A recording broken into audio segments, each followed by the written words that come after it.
On les appelle les French Days et on en a fait notre fait du jour ce soir. Les French Days sont à la France, que le Black Friday est au monde anglo-saxon, mais on l'a aussi importé le Black Friday parce que il fallait un peu remplir les journées qui nous séparent des soldes d'hiver et des soldes d'été. C'est un peu l'idée. C'est une opération commerciale, c'est sûr. Est-ce que c'est une opération commerciale de plus? Est-ce que c'est l'occasion de faire de vraies bonnes affaires? On va essayer d'y voir clair dans ces promos qui donnent l'impression d'être devenues quasiment permanentes désormais. C'est-à-dire tout est en promo au point qu'on ne sache plus quel est le vrai prix d'un produit d'ailleurs. Philippe Moati, bonsoir. Bonsoir. Vous êtes économiste et cofondateur de l'Observatoire Société et Consommation. Bonsoir également à Yves Puget. Bonsoir. De la revue LSA, directeur de la rédaction. Et évidemment, on en discute avec vous au 39-21. Vous me racontez comment vous achetez et si vous cherchez, vous, systématiquement, la promotion. J'imagine que oui. Et comment, où, avec quel outil notamment. D'abord, pourquoi ces French Days? Ça vient d'où?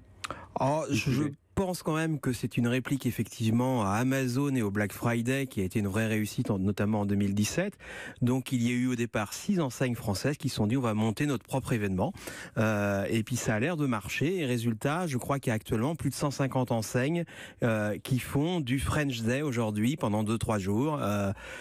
Ils essayent d'installer un événement, on va dire, à l'opposé du Black Friday. Pourquoi maintenant? Le Black Friday, c'est en novembre. Hein. Le Black Friday... En gros, c'est un événement anglo-saxon au moment de la fête de la dinde pour les anglo-saxons, de Thanksgiving. Oui, l'arrivée des pèlerins aux États-Unis. Le petit côté historique, c'était Black Friday. Pourquoi? Ce serait le moment où, effectivement, les grands magasins américains en 1800 et quelques commenceraient à écrire leurs comptes en noir et non plus en rouge, c'est-à-dire le moment où, dans l'année, ils sont positifs. D'accord. Donc c'est pour ça l'expression Black Friday. D'accord. C'est bien ou c'est pas bien? Et d'abord, à cet endroit-là de l'année, pourquoi? Parce que c'est un petit creux dans l'année. Vous savez, la vie commerciale, elle doit être rythmée, parce que la promotion a toujours fait partie du commerce.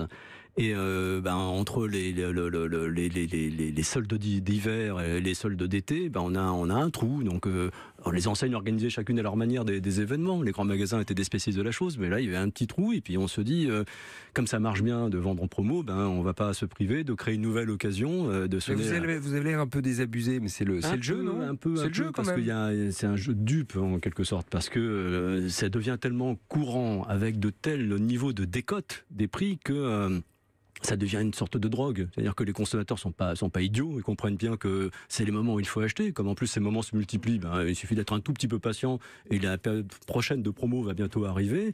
Et donc on n'achète pas lorsqu'on n'est pas en promo. Donc du coup les vendeurs, constatant que quand ils font pas de promo, ils vendent pas, ils font des promos et donnent ainsi des raisons supplémentaires aux consommateurs d'attendre le moment des promos. Donc on rentre dans un cercle vicieux dont on va avoir beaucoup de mal à sortir, avec en ligne de mire une sorte de défiance qui s'installe entre les consommateurs et les vendeurs sur la vérité des prix.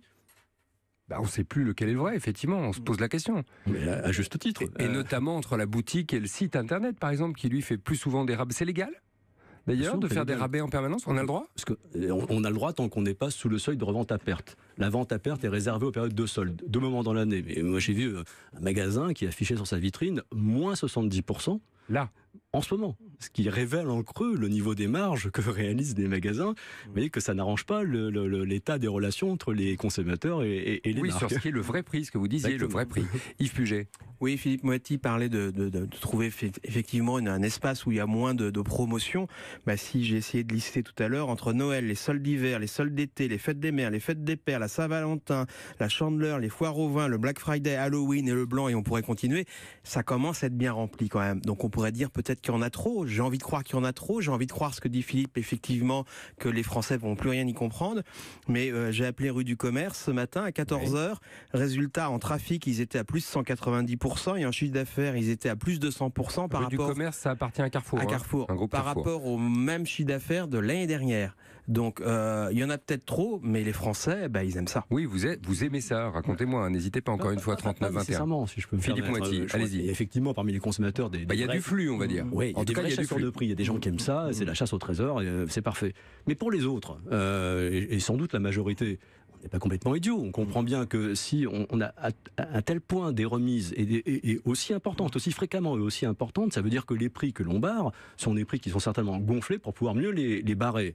Donc un consommateur rationnel... C'est très important ce que vous êtes en train de dire. Oui. Parce que ça, c'est une escroquerie. Non, c'est pas une escroquerie. Non, c'est pas une escroquerie.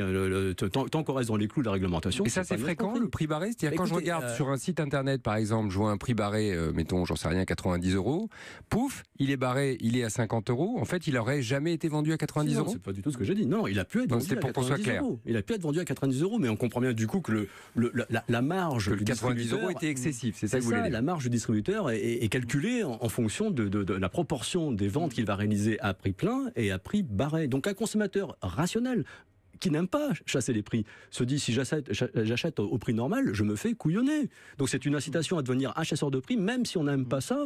Et on retrouve un peu ce qu'on aime bien quand on est en vacances dans les souks, quand il faut marchander, si vous voulez. C'est rigolo un peu.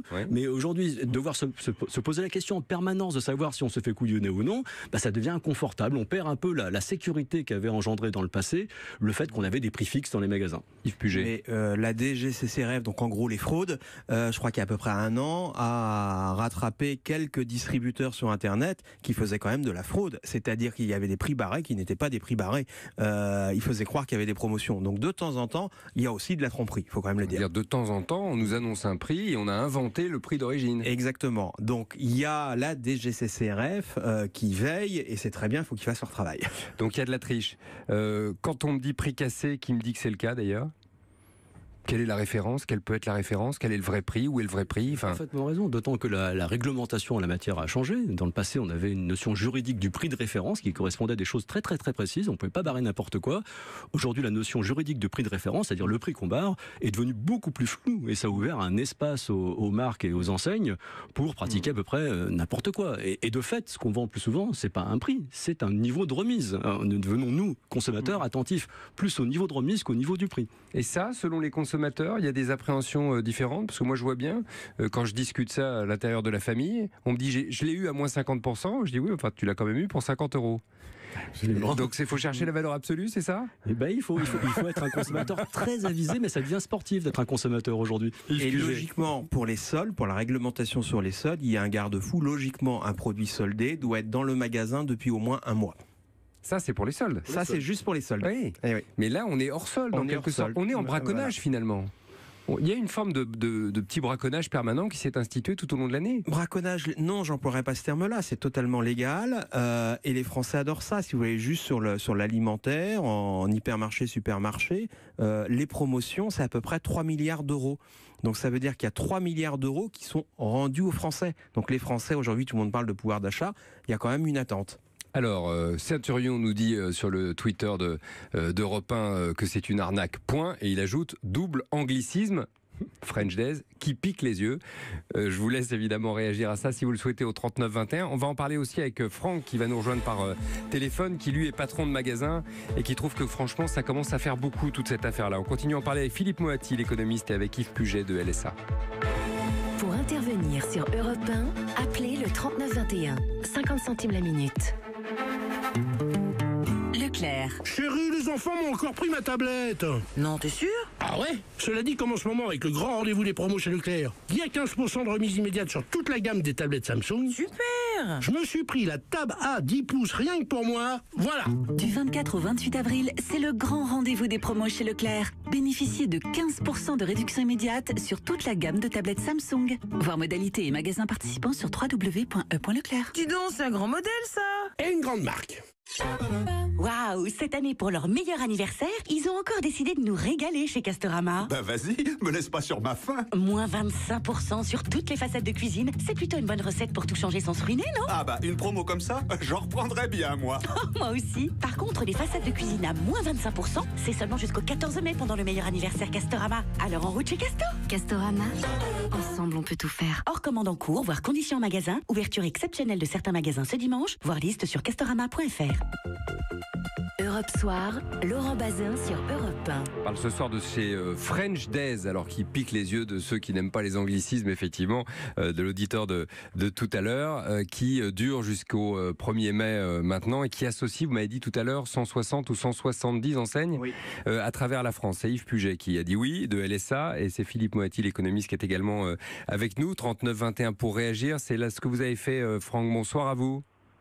Bonsoir. Vous nous appelez de Boulogne, je crois. Exactement. En fait, je voudrais passer un coup de gueule parce qu'en fait, je trouve que c'est inadmissible ce qui se passe aujourd'hui. En fait, il y a 2 poids, 2 mesures. Nous autres, des commerçants traditionnels, on est de moins en moins nombreux. Parce que nous, depuis toujours, en fait, quand on achète un produit 10 à notre fournisseur, donc je suis dans le sport, donc j'achète aux grandes marques de sport, Oui. je revends 20. Donc, c'était ce qu'on voyait depuis toujours, c'est-à-dire que les remises étaient au maximum à 50%. Vous achetez 10, vous revendez 20. Hein, j'ai bien compris, je fais le calcul, Exactement. donc je comprends. Quand Exactement. vous faites des soldes, en gros, en dessous de 50%, ça veut dire que vous revendez moins cher que ce que vous avez acheté. Et on ne peut pas le faire. Et bien sûr. Voilà. Normalement, on ne peut pas le faire puisque la loi dit qu'on n'a pas le droit de vendre en dessous du prix d'achat, donc on ferait du dumping.